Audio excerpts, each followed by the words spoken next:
pirate ships, jumping off boats, mussel honesty boxes, foraging for oysters, dolphins, eagles and red deer. This is my fourth and final full day aboard Hebrides Cruises West Coast Cruise. We started the day sailing out of Loch Spelve and under the Connell Bridge. After breakfast I grabbed a tea and I headed out on deck.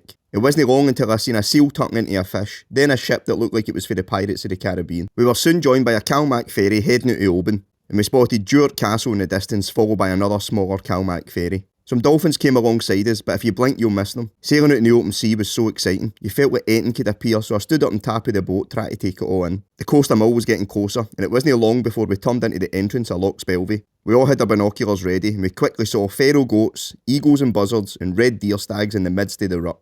As we entered the bay it was time for lunch, with pie, mash and beans served up to keep us fueled for going ashore.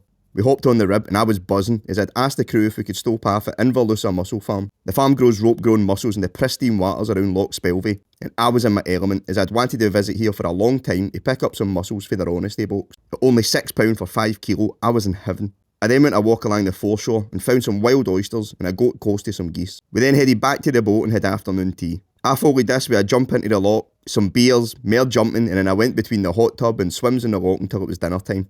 We once again had a beautifully dressed table, complete with napkins folded to look like the crew uniforms. Dinner was of course fresh mussels for Inverlusa. Thank you to Chef Charlie for accommodating my unplanned request on the final day of the season. This was followed by dessert, which I forget the name of, and then nightly cheese board, which was amazing. We then had our final nightly debrief and we were given maps with our stops as mementos. After dinner I sat out on the deck listening to the red deer stags rutting, some of them very close to the boat. This is a day and a trip that will stick with me for the rest of my life.